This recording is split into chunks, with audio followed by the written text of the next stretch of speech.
God, thank you, choir. And that's why we were created, to worship Him. And one of the best ways that we can worship Him is more than coming to the altar. The coming to the altar is a wonderful experience. I love spending time and being at the altar. But the greatest way that we worship Him is how we live our lives, what we do with what God has given to us. And this morning we have a great opportunity to hear from our Cuba mission team as they share with us what God has done and is doing through them and in them as they offered themselves up in obedience to go to Cuba and to respond to God's call to go and share with the people in Cuba. And so I got to hear a little bit of it last week, and I imagine it'll be similar, but I guarantee it'll be different. And so I'm just thrilled to have everybody here. And so I'm so thankful for testimonies, because I think that a testimony is worth 100, 1,000 of my sermons. Because a testimony is a real life experience about what God is doing, rather than just somebody up here preaching to you. So I want to invite Malcolm to come, and I'm going to turn it over to Malcolm and his team. So Malcolm, it's all yours, brother.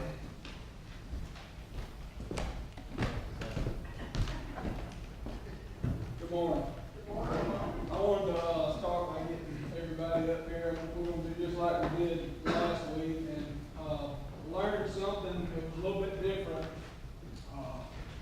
We got to practice this last week at Canton Bend, and I knew that if we just turned the mic over and got everybody telling their testimony, we'd run out of time. So come on up there.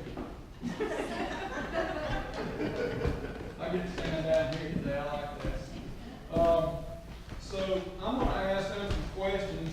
Some of them are questions that I get asked, that we get asked all the time about mission trips and things. And some of them are going to be testimonies, and some of it I don't know what's going to be coming. So we all get to look forward to that. I also got a few here today that's been to Cuba before. I imagine anybody else been with us down there? Brian is not here. He's out of town. And Eldridge and Jim Stewart are out of town. Wish they were here to share with us, but they'll be back. Last week I got Brian to kind of share what we, just our itinerary. And what we did was leave on Thursday morning. And we got down to Cuba about 1 o'clock their time. It's the same time as when you leave in Atlanta. It's the same time in Cuba. So that's the same time zone. And then we knocked around Old Havana all afternoon. The next morning we went to the church that we normally go to down there. It's in rural Havana. And tourist Havana is really neat. You know, it's all the stuff is stone buildings from anywhere from the 1500s, the Spanish buildings, to the 1800s is Old Havana, the tourist area. And then once you get outside of that, it takes about 5 minutes to get outside of that in a taxi. And Havana changes completely. It's just slum areas, a lot of it's trash piled up on the streets and dirty, and that's where we were doing our evangelism. So we get to the church about 8:30 in the morning, and we had a prayer and preparation time with the preacher there.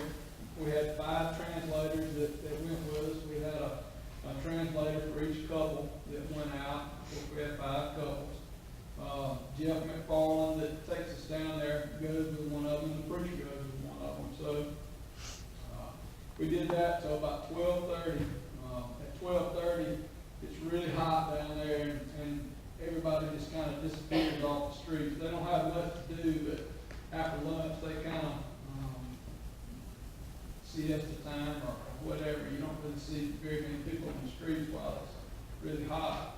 And then in the afternoon, while everybody was off the streets, we got to visit with people from the church and our translators and build our relationships with those people. And then each afternoon, Friday and Saturday, we had a marriage counseling sessions at the church where we invited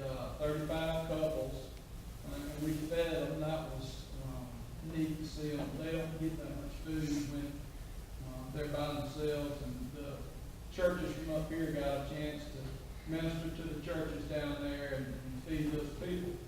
So we did that in the marriage counseling session. The first night, Michael and Sherry got to participate down front. They got interviewed and asked questions and stuff down front, which they were not happy about us volunteering them to get interviewed. They survived. It was a lot of fun. And then Sunday we got to do church down there. We got to witness 11 baptisms of people that had come to the Lord over the past couple of years, and got to listen to their testimonies, and it was just a neat trip. And we came home Monday. Sherry is going to share a little bit of a testimony about, well, she just got something she wants to share first. Never ceases to amaze me whenever you step in front of this thing how dry your mouth goes. And I got to correct Malcolm. It doesn't get hot at 12:30. It gets hot at 6 o'clock in the morning. It's hot forever. But we managed. And like he said, we're one of our responsibilities was to do street evangelizing. And I want to tell you that just a little bit about my story and how that happened. He told you that we arrive at the church and we meet some church members and we're assigned. Well, my team, I think most of us had 2 church members and a translator. My team was, first I need to tell you that if this street evangelizing scared us newbies to death. Even though we met before we left and we practiced and we planned and we did everything, it was just not comfortable to us, and it was not easy for us to do, but nevertheless, we're in Cuba and we got to do it. So my team was myself and Michael, a little lady that's about that tall named Esperanza. She is a fireball. You're probably going to hear a little bit more about her in a minute. And a gentleman named Armando, and our translator was Albert. We leave the church and we start to walk the streets, and we're there to talk to anyone that's interested in why we're in this particular area, because Americans are not in this area that we're walking through. And Esperanza and Armando are go-getters. They do not let any passerby go by without getting a church pamphlet or an invite to church. We're about 5 or 6 blocks from church, and we meet a woman. I shared a little bit of this last Sunday, but I wanted to share it different today because, well, mainly because God said say it in a different way. But she's got a card table set up, and she's selling a few items like coffee. She's got a couple of bags of coffee, some bandanas, a few personal hygiene items. I don't remember everything she had, but Michael told me she had 1 bottle of shampoo and maybe a couple of tubes of toothpaste. But she's selling those items. And Esperanza goes over and talks to her and asks her, just making conversation with her, and it turns out she's interested in what we're doing there. And in the back of my mind, I'm thinking the whole time, oh no, this is a woman. This is going to be on me. Lord, what am I going to say and what am I going to do? And not only that, Jeff is with us. Why didn't he go with somebody else? And it's just I'm just a nervous wreck. But anyway, Albert goes over and begins to talk with her. We're all standing around her table, and Albert begins to gather information from her so we'll know how to begin. As Albert's talking with her, I see these tears starting to form in her eyes, and they start to just roll down her cheeks. Well, Albert takes a step back from her. And like I said, I'm new. I don't know what to expect. I don't know what's going on. But Albert takes a step back from her, and he says, guys, I think we just need to pray over this woman. She has this great spirit of stress and sorrow all over her. She's dealing with a sick, bedridden mother at home. And I literally tell you, my heart stopped beating. I put my hand on Albert's forearm and I said, I have to talk to this woman. So every fear of how I was going to start my conversation, what I was going to do, it disappeared as if it never existed. Albert gets a little bit more information from her, and I found out from him that she knows very little about God or Jesus. So I simply just start sharing my story with her. I share how that I've been, before I came to Cuba, and then while I was in Cuba, I was dealing with the stress and the struggles and the concerns of a sick, bedridden mother also. I tell her how much I know that what she's going through and how she feels. And then I tell her that as a Christian, while I was dealing with my stress back home of this situation, that I realized God loved me. And I realized He didn't want me to share this all by myself.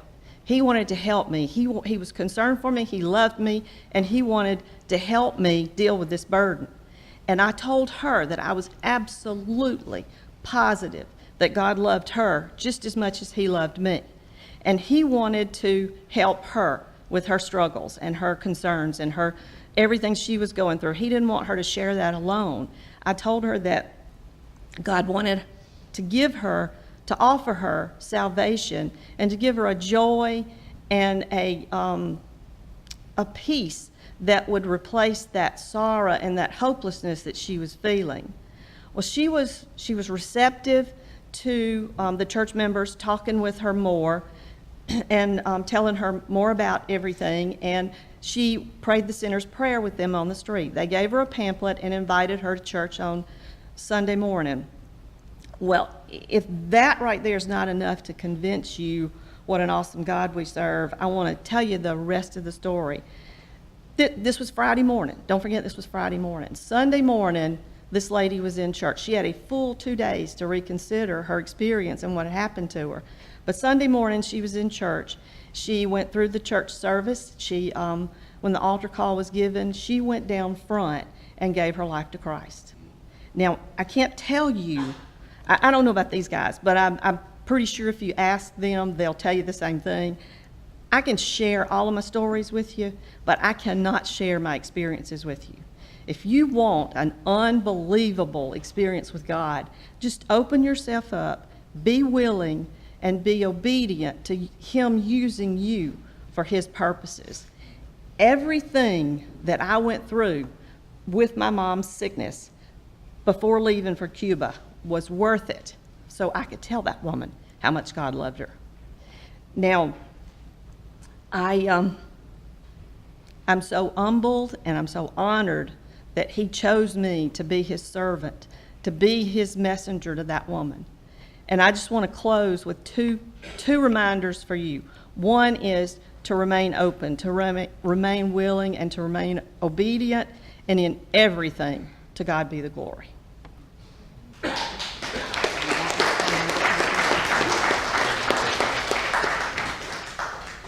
This is probably the question that I get asked the most is, do you feel safe there? And we're going to get the scaredy cat to answer this. I figure nobody better to answer to y'all this than a man. I felt safe. No, last week when we did this in Canton Bend, we didn't know our questions ahead of time. And I was standing up there, what's my question going to be, Malcolm? Anyway, I got a good, easy one. But absolutely, I never once felt like I, was in a dangerous situation or I just never felt unsafe. Where we stayed, we were in a hostel, and they gave you 3 keys. You had one to open the door at the street, you had one to open on your floor, and then you had the key to open to your room. So it was like a fort, in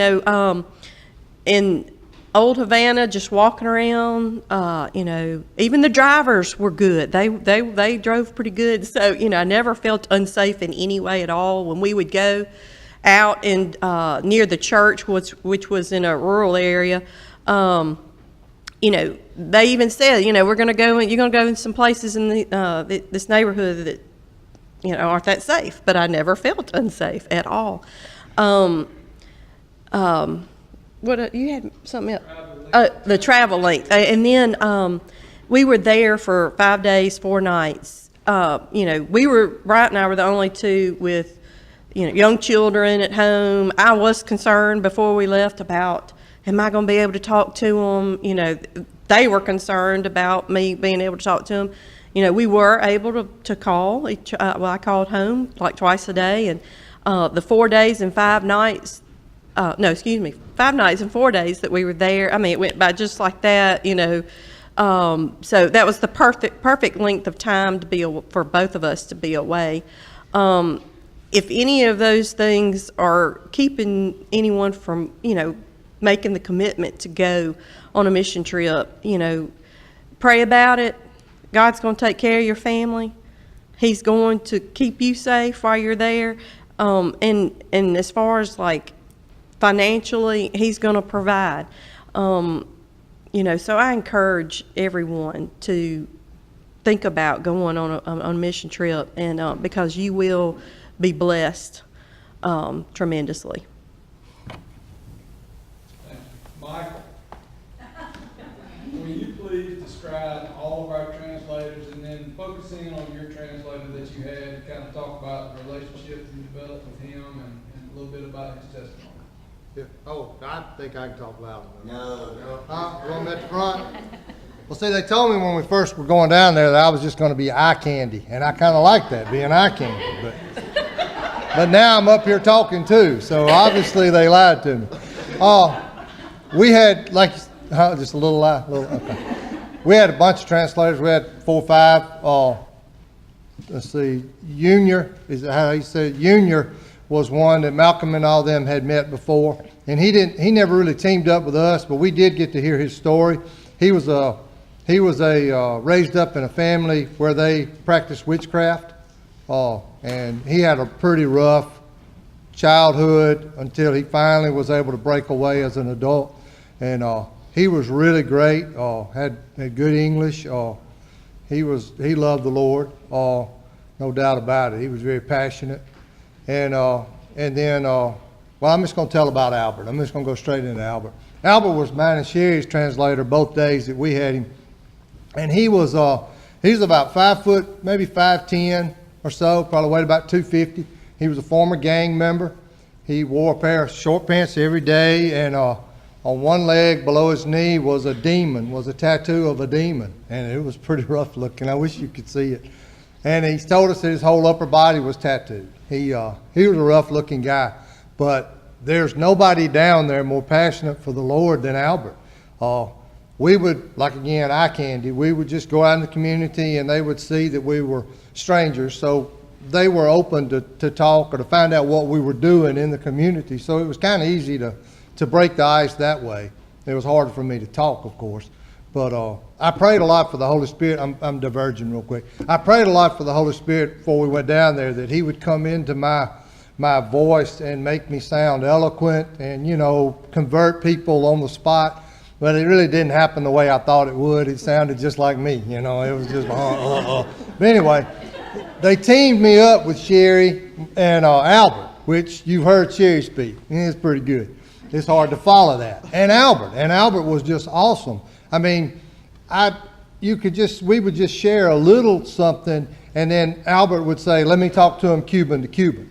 And then it was full on, you know, hand gestures, and, you know, I don't know what he said. I mean, there's no way I could follow. I mean, I can't even follow Olaf, you know, hello, but if I'd had a quick English translation, you couldn't have gone. I mean, he just goes so fast and in their face, and he was really fun to be around. And it was fun to see somebody like that. And I'll close with my thing was, you know, they always say it's better to give than to receive. And there's no doubt about it. You go somewhere on a mission trip, you're going to get way, way more back than you give. I mean, there's just no doubt about it.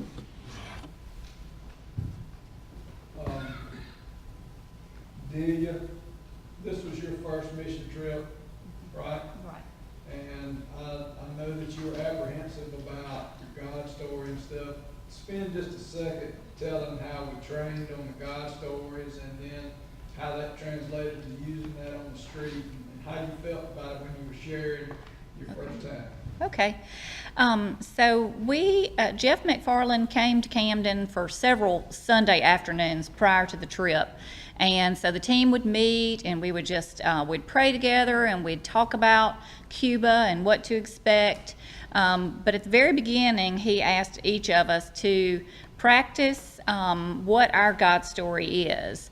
You know, what was your life like before you really were a follower of Christ, and what is your life like now? And just to be able to practice sharing that with a complete stranger. And I was kind of apprehensive about that, and I think several of us were, especially the ones that had never gone before. Especially when you have a life like many of us where you're raised in the church, you know, you've always been a Christian, and you didn't really maybe have an event in your life where some dramatic thing happened and boom, you were converted all of a sudden. But so I was a little apprehensive about that. But as the more we practiced, the more comfortable we all became with sharing, and it was great to be able to practice because, you know, even when we got down there and the first day out on the streets, I was, like many others, pretty nervous about just walking up to a stranger and talking to them. But really the first day we approached a lady who had a young child with her. He was probably about 4 years old, and I was able to share with her and talk to her, and as we were talking, she began to just cry, and the translator stepped in and explained that she was really in a bad home situation, and so just to be able to share with her and about God's love and the hope that she could have in Christ was really special. And after going through it that first time, I felt a lot more comfortable, and it was just an awesome experience. Alex, this was your second mission trip. Describe if this one was any different, and then share a little bit about one of your testimonies down there. Okay. This one was different in that it was shorter, which I kind of like. I like this length of it. Last year we went, I guess it's 7 or 8 days. I can't remember, but this one was different in some ways. We got to evangelize more last time, but this time with the wedding conference, or the wedding conference, marriage conference, I like that. It was special to be able to sit there and through a translator talk to the Cuban people, Cuban couples, and get them to realize that we have troubles just like they do. They don't think, and Jeff tells everybody this as you're preparing to go to Cuba, and then Pastor Ricardo down there will tell you that the Cubans think that Americans have money, and money's the cure for everything. But once you get to talking to the Cubans, they realize that we do have it better than they do. And y'all, we need to thank God we're born in the United States. Just, if you ever get a chance to go somewhere, though, you need to go, just to realize how lucky and fortunate and blessed we are. But they have a joy about them that you almost wonder why are they so happy? Why are they so joyful? It's you know, but they are. But the marriage conference was very good. You know, we got to sit down and talk with these people and to actually get to know them a little more. Delia and I had at our table, we had I think his name was Rulus. He was a young guy and his wife. They had been married 5 years and had a little 3-year-old girl, I believe. Just cute as she could be. But they were non-believers. They weren't Christians. And Manuel, one of the interpreters, told us going in, he was our interpreter at the table, that they're non-believers. And we talked to them, and they listened and intensely listened, and hopefully we planted a seed there. I don't know if we did or not, but I hope we did. Let's see, and I'm trying to think. You said something about what's the difference in or one of the testimonies, I guess. one of the things that I will say is that, you know, you go down there thinking that you're going to everybody we meet, we're going to be able to save, and you're going to be able to bring them to the Lord, and you do a lot. It's amazing. We got to see something in this trip that we didn't that last year's trip. We got to see the baptism of the 11 people, and you know, you go through those days we were down there in June of 18. We were there, and we had a lot of people come to the Lord. I don't know, way over 100, I think. 104, whatever it was. But we never saw any of them in church. You know, and you're wondering, did they hear us? And did they actually, you know, take that serious? And they prayed to the Lord. Did they take that prayer that they had serious? And did that change their lives? This time we got to see with Michael and they got two of the people that they talked to came down they came to church that Sunday and came down, and they didn't mention the guy, but big guy, and then the 11 baptisms, and we got to see that actually that what we're doing and what God's doing through us, or what God was doing through us and other people that are going down there and the church members is planting seeds, and they're growing. If you plant that, you know, you just got to plant seeds. We can't bring people, drag people up here. I mean, this just doesn't work. They've got to willingly come, and all you can do sometimes is spread those seeds, and it's going to spread on concrete and wood, and sometimes it spreads on fertile soil. Real quickly, I'll say Malcolm, the last day we evangelized, we had Malcolm and I and Julie and Delia were all together because we were short a translator. And we came upon one guy that every time we talked to him, Malcolm and I were trying to talk to him, and Julie and Delia were talking to another lady that had walked up, and every time we tried to talk to this guy, he kept going inside getting another Bible. He just thought if he had a Bible, that's all he needed. He said, I'm a good, through the translator, I'm a good guy and I do good things and I'm nice to people, so I'm going to heaven. And we're trying to convince him that that's not true. He's got to take the Lord as his Lord and Savior. You can't earn your way into heaven. So anyway, we left it with him and tried to pray with him, or did pray with him, and so hopefully that'll work. And that seed will grow. You know, you never know. Then the other one, we had a guy that we had talked to 20, 30 minutes. He was working on a car. And car didn't have a seat in it, y'all. Wires hanging down. He was sitting on an old tire with a board across it, and that's the way he drove. And he's working on this car like it's a 2019 Mercedes Benz. It was all he had.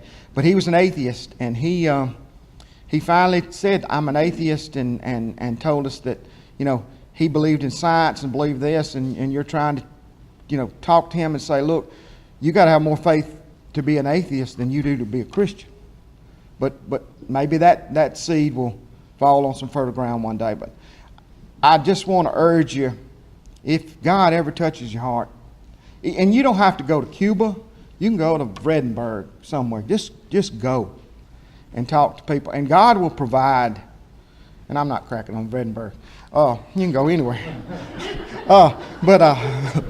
But God will provide, and you know, He will provide for you. And then I want to close by thank y'all very much for helping us financially, and go. Thank y'all very much for both churches helping us. We couldn't have done it without you.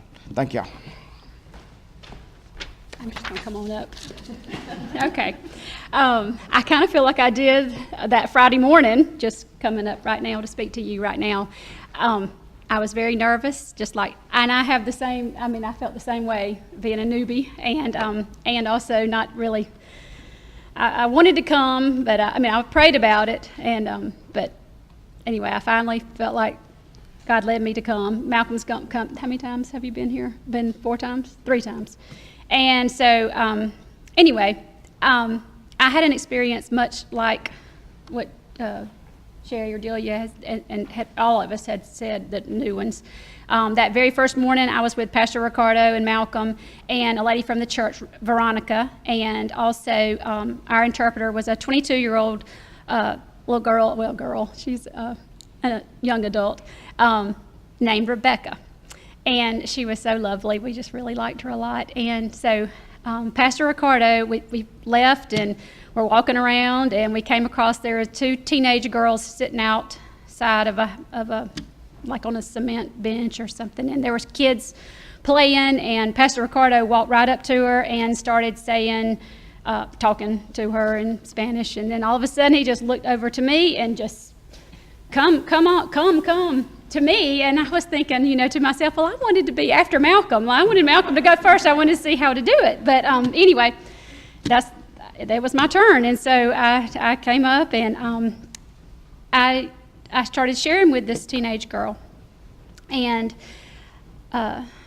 it's hard to the translator's standing beside you, and you're trying to tell the girl what you want her to, share with the girl. I'm trying to share with the girl, and you're having to say it through the translator, and the translator says it to her. But that's why I brought this, because last time I didn't say it exactly like I wanted to say it, and I had to write a kind of a reflection of my trip. And so when we got there to the girl, I just started feeling the presence of God consume me. And as I spoke to this girl, I was sharing the troubles that I had faced and how God had helped me through those troubles. And I could just feel my eyes fill with tears. And I looked into her eyes, and I saw the same tears. And I looked in Rebecca's eyes, the translator, and she had the same tears too. It was like God was speaking through my mouth through Rebecca to this girl. And I just have never ever felt that way before in my life. And it was just something it was just indescribable. Just that communication throughout all three of us, and was just amazing. And God just placed every word so intricately on my tongue and through Rebecca's tongue as she translated. And after I finished, I told the girl that she could have that same relationship with God that I had too, because it was free to all of us. And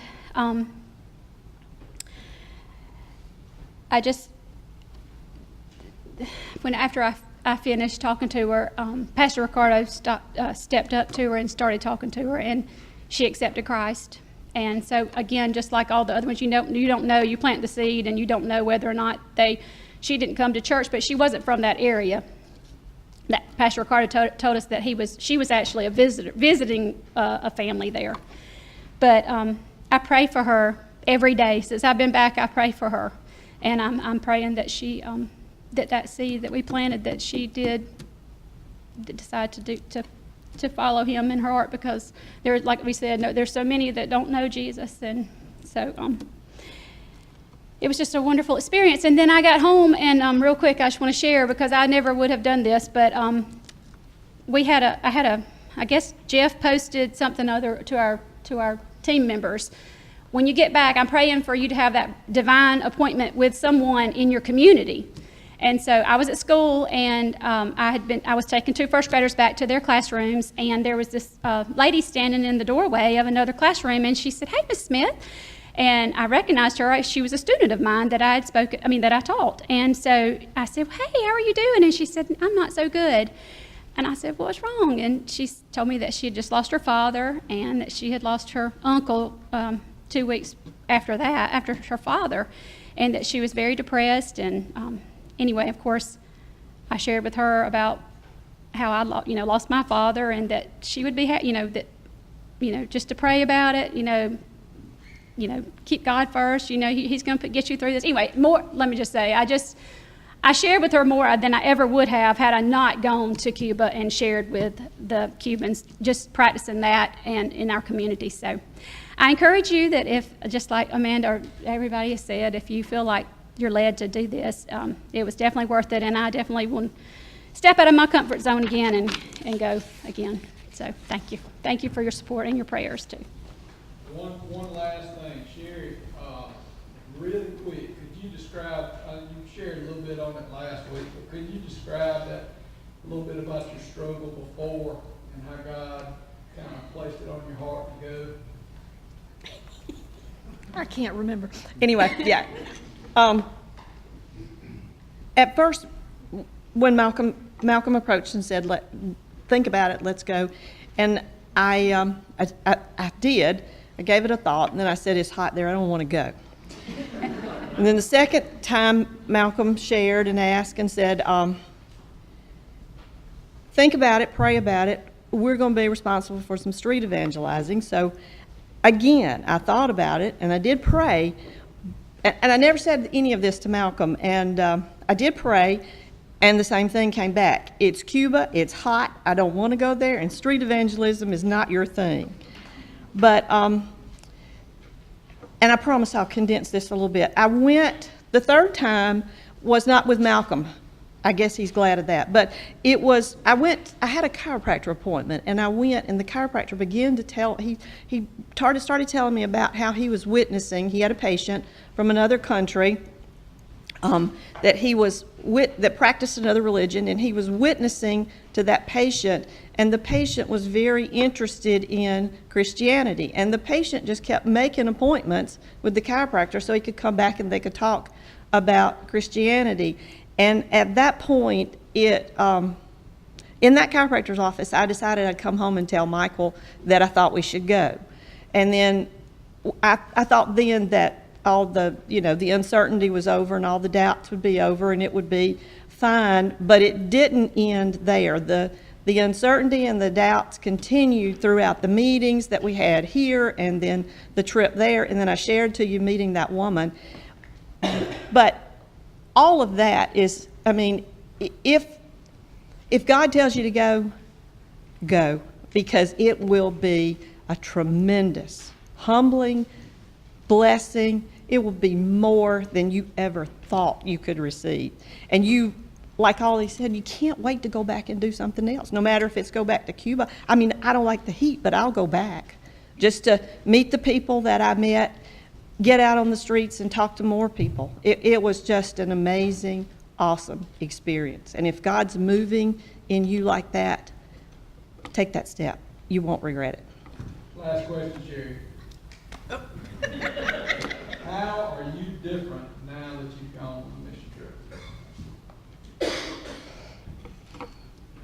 I don't think that I would have been this open with my feelings. I shared the same story that I shared with you guys this morning. I shared it with as a devotion in my, just like Julie, I shared it in my porcelain paint club yesterday. And with the grace of God, I got through it. And thank the Lord he answered prayers for me to get through it better today than I did yesterday.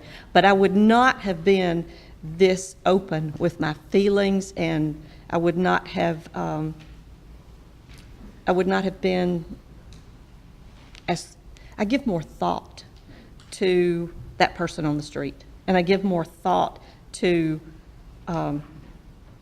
any individual I meet, and you never know what they're going through. You don't know if you're going through the same situation or if you're going through different situations. But whatever you're going through, if you share with them the love of Christ, it will be wonderful. Is that all? Thank you. Anybody got a question out here that you want to ask? Anything that did come up today? Thank you. Appreciate your time.